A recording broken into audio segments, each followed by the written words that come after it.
รถเขาก็3 ต้นไปพอดี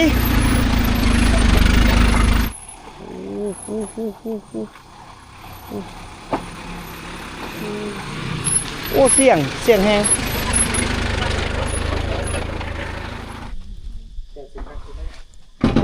ตัวทวิตเลยซื้อไม่แค้นแต่ตัวที่2ยันไม่ยางเห็นผู้สาวแล้วเอาพบมาเสร็จละเอาไปมาเสร็จบ่ล่ะสบายดีป้าตัวหลายคู่หลายคนนบก่อนสบายดีก่อนลูกสบายดีก่อนก็หูความมาซั่นล่ะบ่มันไผในอายถามก่อนบ่เตียงถามก่อนมันไผอายก็หมู่มากินข้าวนำกันพี่น้องบ้านนี่พี่น้องฟ้องป้ายกินข้าวนำกันเอาง่ายพี่น้องง่ายโดสมควรนะมากินกัน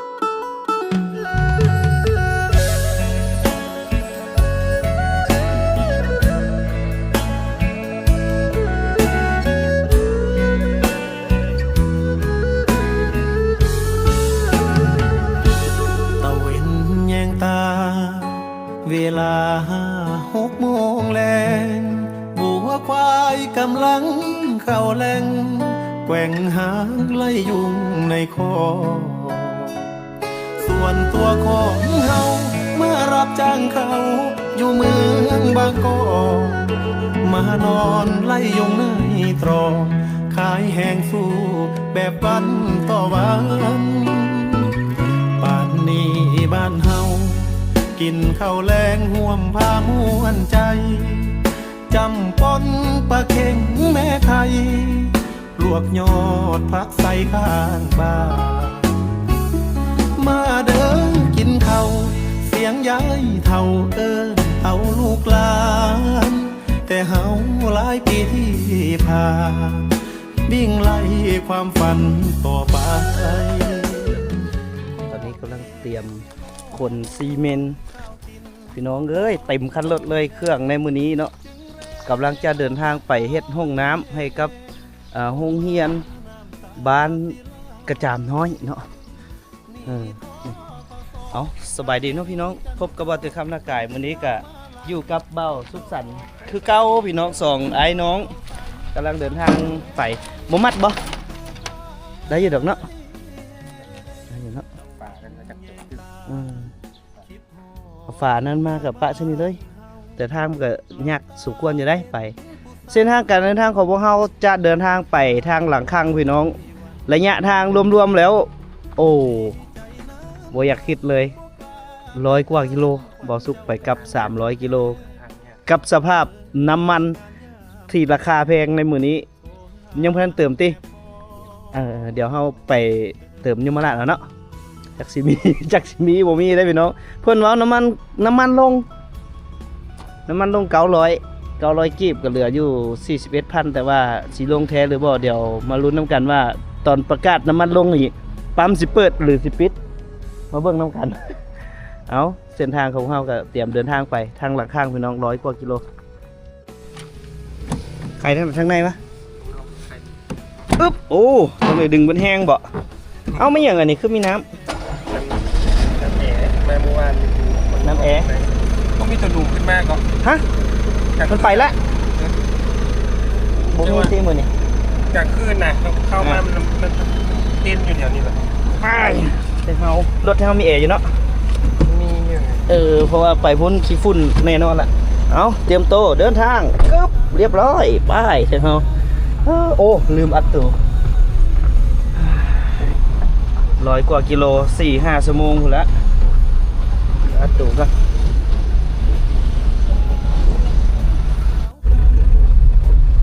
ทางเมืองของพวกเราก็เตรียมโตที่จะเฉลิมฉลองหอลักเมืองพี่น้องในวันที่1 เดือนเมษาเป็นกะสิมีการย่อยอดซ่อฟ้าเฮ็ดบุญใหญ่ของเมืองมื้อนี้ก็เป็นมื้อหาข้าวเกี๊ยมหลายๆคนชาวบ้านทุกครัวเรือนก็สิได้มาร่วมแรงร่วมใจกันเฮ็ดสร้างออกให้งานร่วมกัน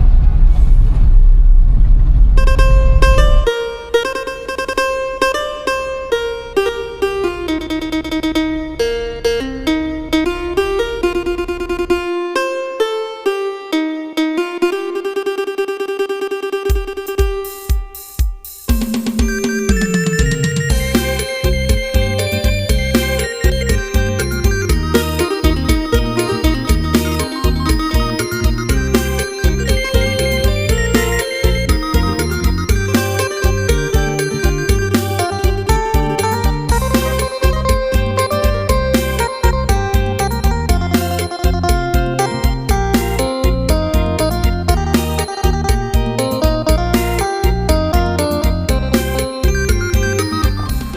ยวมาเอาฝาปิดห้องน้ำกันพี่น้อง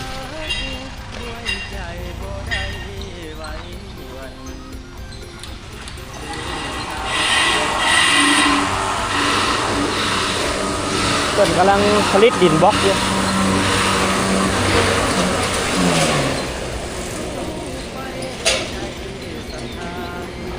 เอาฝาปิดฝาปิดห้องน้ำไหมเนี่ยฝาปิดห้องน้ำเอาตัวที่มันปิดเลยนะตัวนั้นละบอสุกเพิ่นโอ้ผลิตจะมียังบ่ทันลูกค้าเลยนี่แต่ว่าเป็นโรงงานใหญ่อยู่เมืองยมราชแล้วก็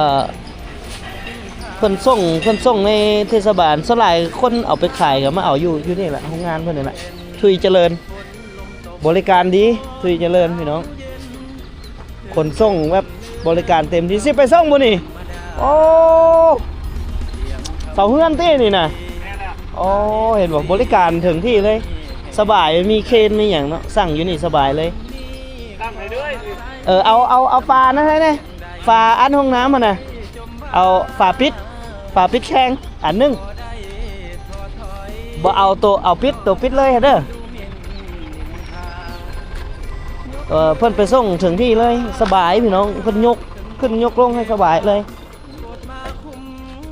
ราคากับลมกับเจ๊เพิ่นสบายอีกกันเองเลยบัวลำพาแต่ว่า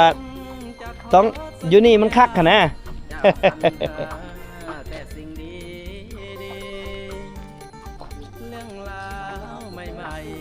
เอาตัวตันงอตัวตันนี่แหละเจ๊เพื่อนละเมื่อกี้นี่โอ้ยขอมกกับใจหลายๆเลยแววเนาะที่สนับสนุนฝาปิดห้องน้ำอันนึงเพื่อนกับซัพพอร์ตเฮาอีกท่านหนึ่งเนาะสมทบกันขอบใจเอื้อยเพื่อนหลายๆเรียบร้อยปะนี่ก็ต้องขอขอบใจเอื้อยแววเด้อที่สนับสนุนฝาปิดห้องน้ำอันหนึ่งนี่ก็ขอบใจเอื้อยเพื่อนหลายๆคนซัพพอร์ตคนซอยเลยเพื่อนแล้วบ่ได้ซอยหลายงานแล้วเพื่อนวะ ซอยเลยเพื่อนเนาะโอ้ขอบใจเอื้อยเพื่อนหลายๆตลาดนัดโอ้ตลาดมื้อนี้ตลาดนัดยมราชเด้อพี่น้องเด้อ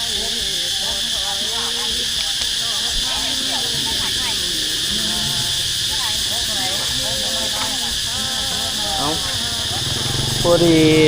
เตรียมเดินทางไปบัวลำพูก็มีตลาดนัดยมราชเนาะเพิ่นมาขายมากไม้ทั้งมากโมมากอย่างก็มีเบิดมากเกี้ยงมีหมดเลยพระเจ้ากำลังใหญ่เครื่องตอนเสาหากันเริ่มเนาะหากันเริ่มใหญ่นี่มาเด้อโอ้ยมะม่วงสีสันสดใสขนาดเสาได้มั้ยสิไปบัวลำพาดิ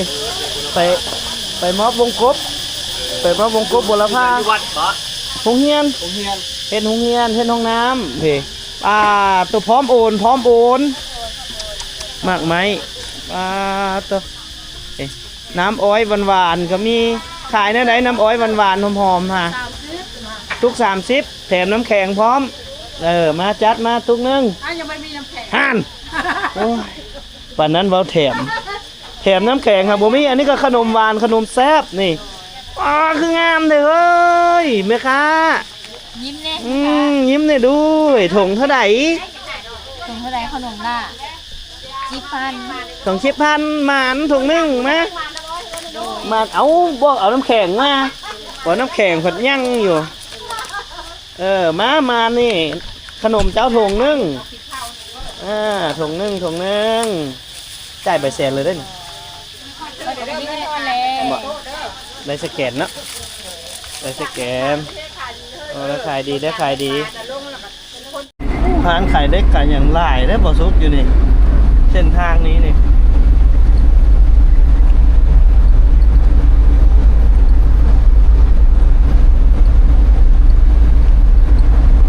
ตอนนึงก็จะขายประมาณ30ปลายล้านนี่แหละ ก็ได้ ทางดำเลย ก็ได้ฟังนี่ฟัง บ้านนาบ่อฝั่งนี้มีเอกสารที่ดินครบ ฟังอยู่เลยเนาะ อืม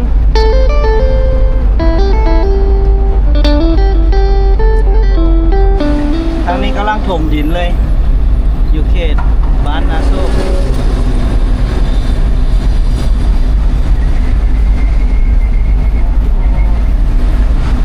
กำลังคูนดิน เส้นทางกำลังปรับปรุงแบบหีบด่วนขนาดพี่น้องกำลังเร่งสุดๆเลย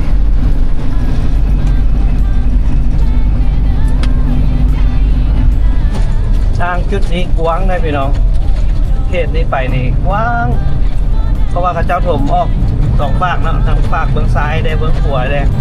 เขาเจ้าถมออกสองปีกเลย แล้วก็เตียงคำแป๊กคือเห็นอยู่เส้นใดก็ตามเขาเจ้าจะคูดเดินหน้าดินทางดำเลยนะให้เป็นห้องทุกบ้านเลย ก็ยังงงอยู่ว่าพูดเป็นอย่างคือบทถมเลยนี่ก็ขอความรู้นำพ่อแม่พี่น้องทั้งหลายผู้ที่มีความรู้ด้านนี้ว่าเพิ่นพูดเป็นอย่าง ถ้าให้กับเขา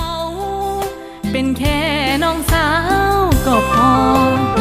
ทะเบียนรถจกข้างมวนน้องจำได้ดี เห็นขับผ่านหน้าบ้านหลายทีทางเลข12ที่น้องเคยลองสติกเกอร์สีขาว เบาสุดพอเท่าเจ้าเห็นเฮือนใหม่ได้นี่โอ้เห็นเฮือนใหม่แล้วบ่นี่ว้าโตมางวันนี้เฮ็ดเฮือนหลังเบ้อบักเยอะกว่าเก่าดีใจนำเด้อเพราะว่าเพิ่นเฮ็ดตอนรับเส้นทางได้พี่น้องนี่เส้นทาง4 เลนสิเข้ามาฮอดนี้เพิ่นก็เลยเฮ็ดหานใหม่ตอนรับแขกเอ้าบ่ได้ไกลไปไกลมากับตุ้นหนุนซอยเพิ่นเด้นี่หานน้องสาวอยู่บ่น้องสาวฮะสาวอันอีหยังแอนนาหานนี่บ่บ่อยู่แล้วไปพี่น้องเดี๋ยวพามาเบิ่งปลายบ้านหนึ่งที่บ่เตคำยินดีนำเสนอเนาะก็คือบ้านอย่างคุณบอกพี่น้องบ้านอีลานนี่ทางเข้าบ้านอีลานเส้นทางนี้กะจะเข้าไปบ้านนาทานนาฮีประมาณนี้แหละบ้านใหญ่ๆแท้กะอีลานนี่บ้านทำอิฐเนาะเลยกะยังมีอีกหลายบ้านแต่บ่เตียงบ่ชื่อดอกเนาะบ่เตียงพามาเบิ่งเนาะนี่คือบ้านอีลานเส้นทางการเดินทางของพวกเราเตรียมที่จะเดินทางไปเฮ็ดห้องน้ำอยู่บ้านกระจามกะแวะหน่อยนึงแวะซ้ายแวะขวาแวะหน้าแวะหลังแวะทุกม่องที่มีบอลให้แวะเนาะไปเดี๋ยวเราออกเดินทางหอดหลักขังไปห้องเพียงอีกประมาณ30 กิโลพวกเราก็สิหอดเป้าหมายเนาะอีก3-4 กิโลพวกเขาก็จะได้เลี้ยวเบื้องขวามือเดี๋ยวนี้เลิกแล้วเดี๋ยวนี้เบื้องรถขนส่งเครื่องของเรายังอยู่ครบมาฮอดหลังคางแล้วเอาพี่น้องทางหลังคางว่าจังใดเนาะคอมเมนต์กันเข้ามาหน่อยเด้ออยู่มองแต่เจใดของหลังคางFC ว่าเตียงคำนากายเนาะรถหน้านี่ก็เป็นรถขนงัวเด้อพี่น้องเด้อรถขนงัวไปเวียดนามเป็นรถของเวียดนามขนงัวนี่ก็น่าจะเดินทางมาจากประเทศไทยโอ้เลือกเทโบซุกตัวนะโอ้ปุ่มเลยบ่ได้เลยตัวบ่ได้เอาส่งให้น้องคือเก่า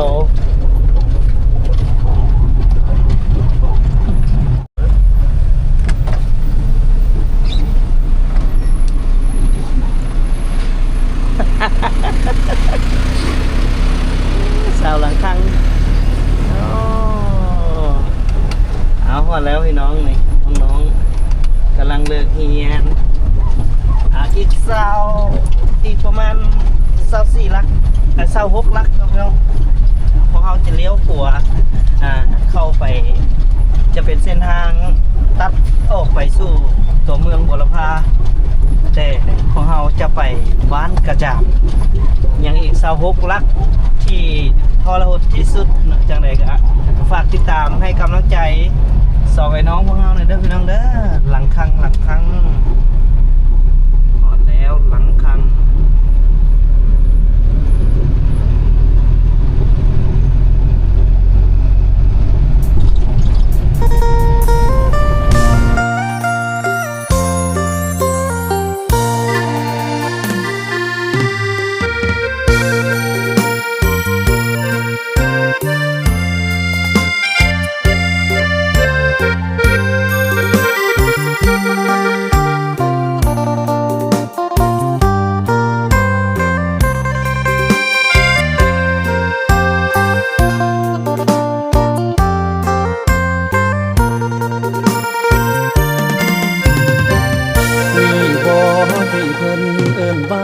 สายแน่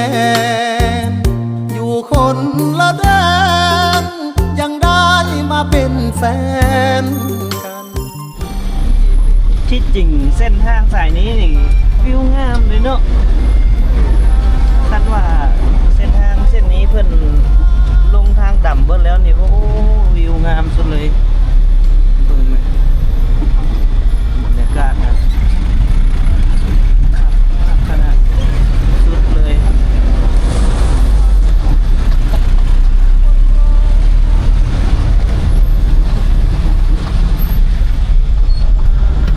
แต่เจ้าบ่ให้รถใหญ่เที่ยวดิแต่เจ้าเอาดินมาตัดไว้ให้แต่รถน้อยให้รถน้อยไปรถนักแล้วเขาบ่ให้ไปรถนัก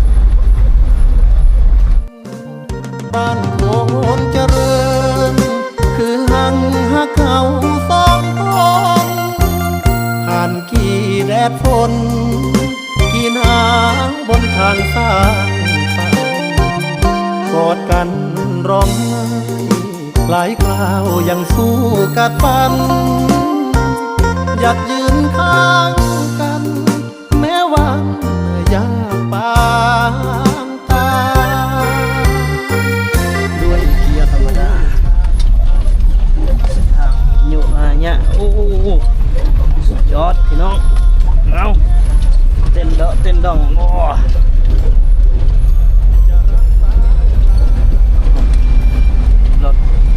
รถหดทางหรือรถน้ำมันเนาะรถหดทางนั่นบ่นั่นแหละรถหดทาง จากร้านขุดเนาะ โอ้ยอด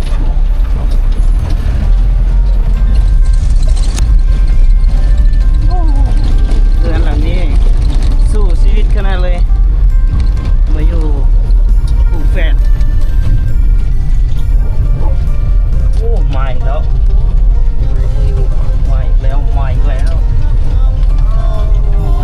จ้า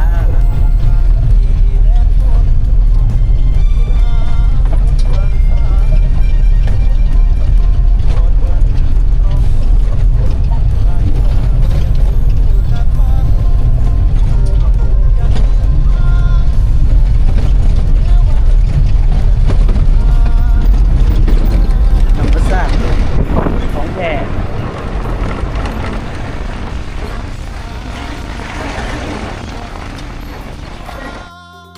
แม้ดาวจะหามาให้จะรักสาวลาวให้เขาชีวิตบ่าวไทยขอบคุณหัวใจที่ทนสู้มาด้วยกัน ก็ฮอดแสนพันไปแล้ว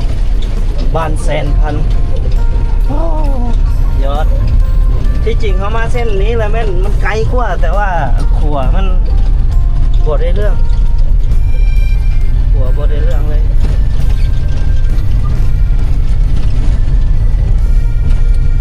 ก็เลยต้องในเมื่อทางนี้เลยกลับมาทางเก่าสุดยอด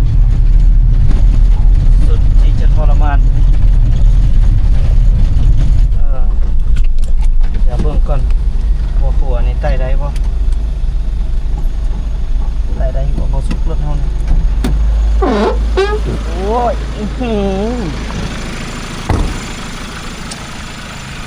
น้ำหนัก3ต้นปลายเกือบ4ต้นได้อยู่บ่พี่น้องกับขัวตัวนี้โอ้ตะไลจักแน่ใดสิเฮ็ดจังได๋เนาะพี่น้องเอ้ย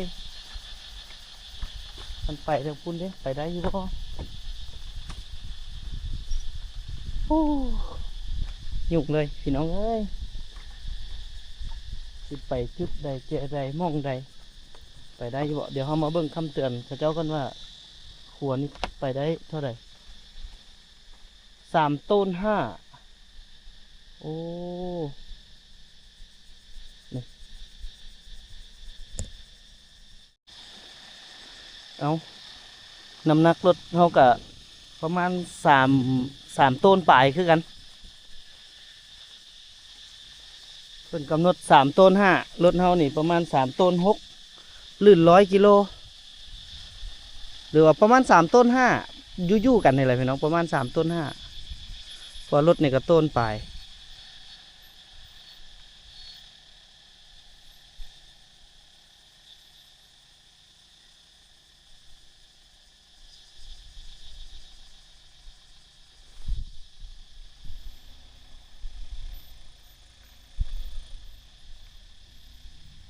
โอ้ยบ่มีเสนเนือน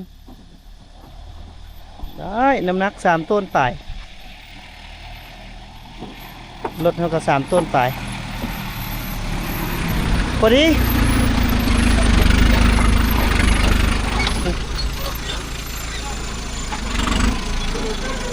ไอ้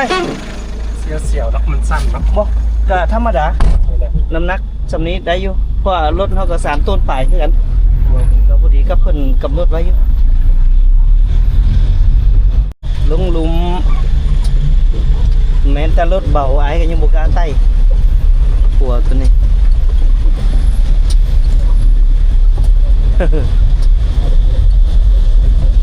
เสียวโอ้ยพี่น้องเอ้ย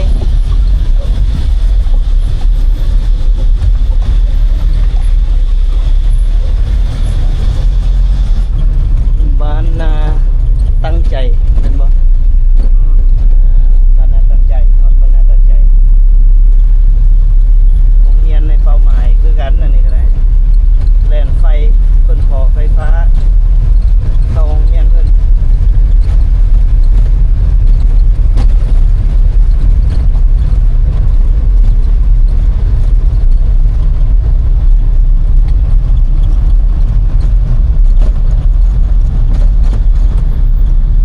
หัวสูงโอ้ยมีทางลัดนะดินบล็อกก็จะกระไปแล้วก็ โอ้ดินบล็อกไปพอได้ดอกรถดามอีกแล้ว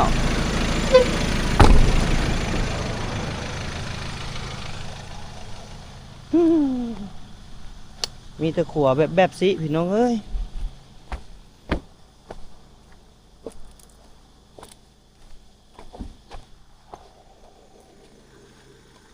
ได้อยู่บ่ฮึแต่ตัวนี้เขาเสริมไม้อยู่ได้คานมันนี่น่าจะได้อยู่คานมันมาเลยได้อยู่ดอกเดี๋ยวเราไปเบิ่งเขาเจ้าเตือนก่อนก็คือสิ3ต้นปลายคือเก่า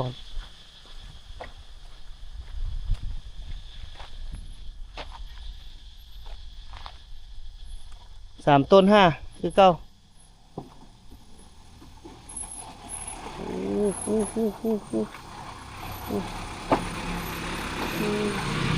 โอ้เสียงแห้งเสียงแห้งขนาดเลย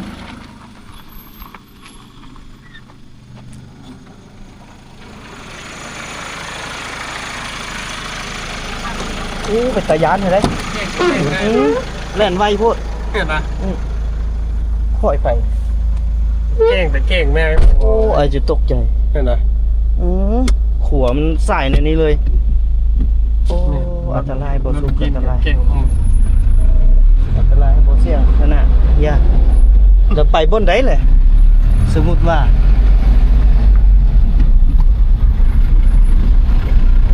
โอ้สุดเลยพี่น้องความเสี่ยงของพวกเราอันตรายขนาดเลยไปแบบสิก็ขวดเองเลยนะโอ้บ่ได้แบบสิไปอันตรายแฮงพี่น้องเอาชีวิตมาเสี่ยงเลยแบบสิ ลูกค้าบอก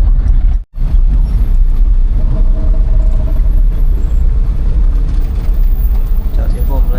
ยพระเท่าเราสารกระติบอยู่ ท่านนี่วะ จัดให้สบายดี ไปจับหน่อยเนาะ สารกระติบเข้าอยู่พระเท่าก็ได้เกือบบรอด เกือบบรอด พี่น้องเอ้ยโอ้ยเอาเพื่อการพัฒนาของบ้านเมืองเฮาสู้เบิ่งพระเท่าเรากำลังสารกระติบเข้านี่โอ้ติบเข้าอีกแล้วเนาะคักยกโป้ให้พระเท่าติบเข้าเจ้าคัก แก้นอีหลีโอ้ยไปเดี๋ยวเฮากินข้าวกันพอดีทีมงานทางการจัดตั้งบ้านอำนวยการโรงเรียนเพิ่นรอท่าเฮาอยู่ในการกินข้าวแล้วมาไข่ท้ายกันโอ้บ่เว้าเลยล่ะโซเฟอร์นี่ก็บ่แม่นธรรมดา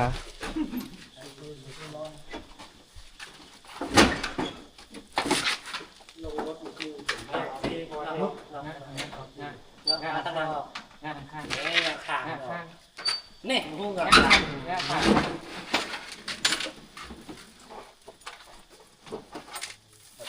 เฮ้ยคนแรกเอาตัวนี้ลงมาน้ำมันแล้วก็หิวลงก็มันจะสบายไอหิวได้เลยเอามาลงมาก่อน เตรียมขนลงบัดนี้ไม่แค่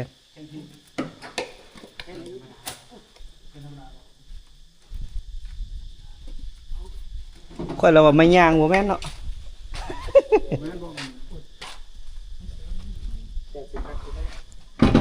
ตัวทวิตlà sự máy khenแต่ตัวที่สองยันไม่ย่างจักไม้อยู่อย่างกระยาแล้วมันมาฮอดนี่แล้วทนอยู่แล้วล่ะ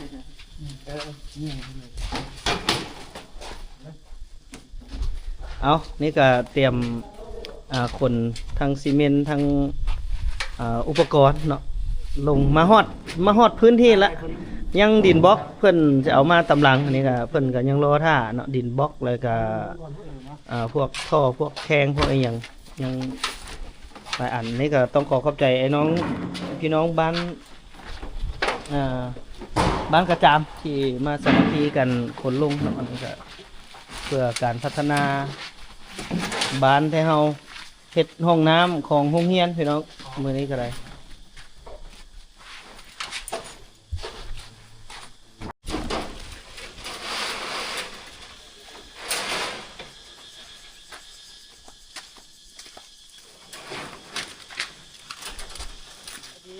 โอ้ยเกือบบรอดเกือบบรอดไอ้เกือบบรอด ทางที่ได้พุ่นเนาะ โมเมนต์ทางที่หลายยานขัว ครัวอันนี้บ่ ยานเบิดทุกขัวละ ตอนนี้ได้ถ้าโจรนี่คักโหครัวจ้ะ ถ้าโจรจักแล้วบ่ได้มาทางนี้ เทเลยนะท่านนี่นะ ยานมันมาบ่ได้ พี่เดี๋ยวว่าใครเลย มาแตกข้าวลงมาเลย ว้ายผู้สาวไปก่อน โอ้ดูนะ ไปก่อนเห็นผู้สาวแล้วเสร็จบาทนี่เสร็จบาทนี่เสร็จเอาผู้ใดอยากเป็นเคยในบ้านแพงให้อันนั้นก่อนเด้อให้เพื่อนเฮียนจบก่อนเห็นผู้สาวแล้วเอาพบไปเสร็จละเอาไปเสร็จบ่ล่ะเอ้ยลูกสาวพอลูกสาวพอเดี๋ยวพามาเบิ่งลูกสาวพอเด้อสิได้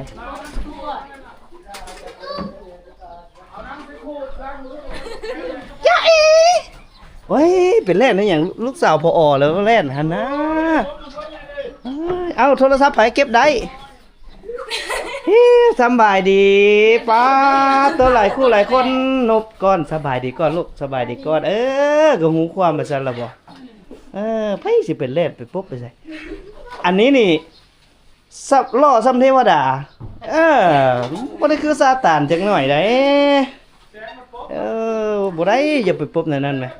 มาเฮียนอยู่ห้องใดละแต่ละคนรายงานมาก่อน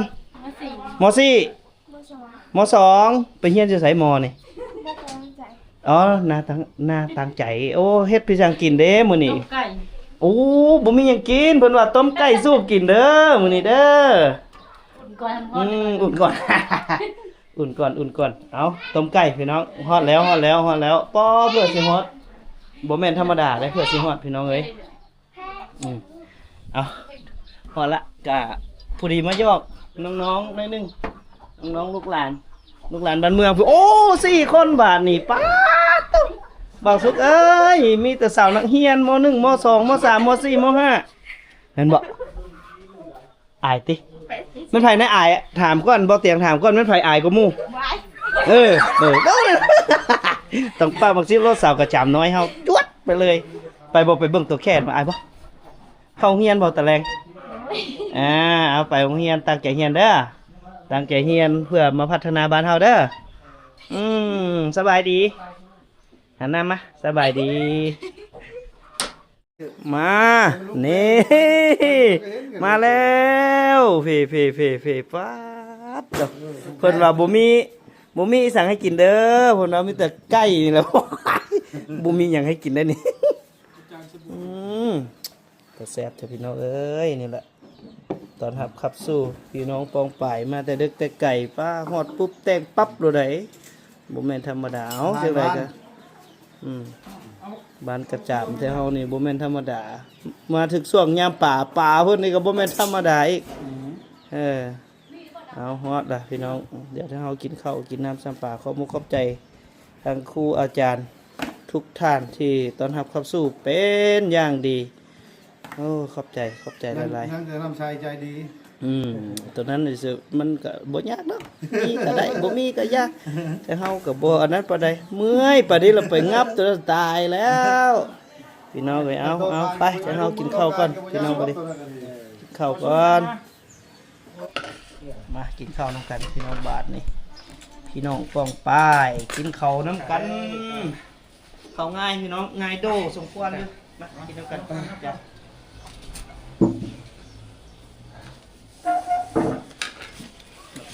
ที่จะไป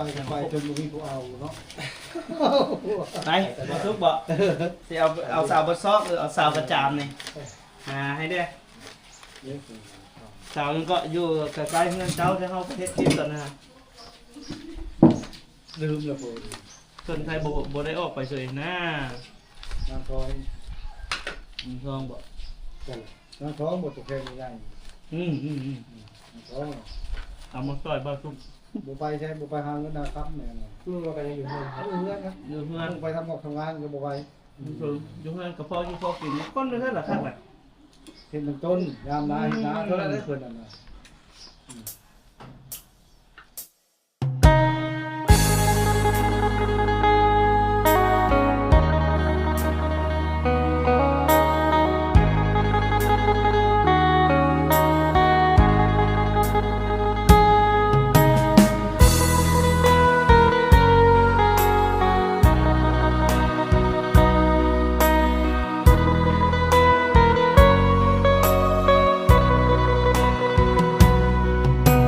ลังจากเสร็จสิ้นภารกิจการเอาวัสดุมาเฮ็ดห้องน้ำให้กับโรงเรียนก็ถือว่าประสบผลสำเร็จนะพี่น้องเนาะแต่รู้สึกว่าในระยะเวลาของการเดินทางของพวกเรานี่เมื่อยสุดๆเลยพี่น้องเพราะว่าสภาพเส้นทางบ่เอื้ออำนวยเพราะพวกเรามาทางลัดบ่ได้ที่จริงจะมีทางลัดเข้ามาประมาณ77กิโลเนาะแต่ว่าพวกเราเข้ามาบ่ได้เนื่องจากว่าขัวที่ข้ามห้วยแต่ละห้วยนั้นมันมีความเสี่ยงหลายเนาะพวกเราก็เลยสอบถามไปยังคนในพื้นที่ว่าต้องได้มาทางหลังคังซึ่งระยะทางจะบวกตึมอีกประมาณ40 กิโลเนาะจึงเฮ็ดให้ระยะเวลาของการเดินทางของพวกเราก็เพิ่มออกไปจนเที่ยง จังฮอดเนาะพี่น้องแต่ว่าสำหรับขัวที่พวกเฮาไต่มา 2-3 ขัวหันก็มีความเสี่ยงหลายเพิ่นติดป้ายไว้เนาะพี่น้องว่าขัวนี้แม่นให้ไซส์น้ำหนักอยู่ประมาณ 3.5 ต้นแต่ว่ารถของเฮานี่เกือบ4ต้นเนาะเกือบ4ตันแต่พวกเฮาก็เสี่ยงมาก็ถือว่าเสี่ยงชีวิตสุดเลยเนาะกับการมาปฏิบัติภารกิจในครั้งนี้ก็จบลงด้วยความงดงามพี่น้องประสบผลสำเร็จมาฮอดบ้านเป้าหมายไปที่เยี่ยมห้อยเนาะในตอนนี้นี่ก็ทางครูอาจารย์ที่เพิ่นเป็นครูสอนอยู่ในโรงเรียนนี่แหละเพิ่นก็ต้อนรับกับสู่โดยการเอาแกงไก่มาสู่พวกเฮากินอันนี้ก็ต้องขอขอบใจทางครอบครัวเพิ่นเนาะแล้วก็ทางผอ.ผู้อำนวยการโรงเรียนที่มาต้อนรับกับสู่พวกเฮาเนาะเอาเดี๋ยวสำหรับ EP นี้บ่แต่งคำก็สิลำลาไปด้วยพาเข้าสามัคคีกันแบบอบอุ่นแบบนี้เลยเนาะเอาไว้ EP หน้าเดี๋ยวบ่แต่งคำจะพาพี่น้องนี่เดินทางไปเบิ่งแค่ที่อยู่ตามหนองธรรมชาติว่าพวกเฮาสิเห็นหรือบ่เบาเตียงเที่ยวมานี่2 ปีแล้วพี่น้องยังบ่ทันได้เห็นปีนี้คิดว่าต้องเห็นแน่นอนก็รอติดตามใน EP หน้าสำหรับ EP นี้เบาแต่งคำพร้อมด้วยทีมงานขอกล่าวคำว่าสำบายดีขอบใจหลายๆที่รับชมเด้อ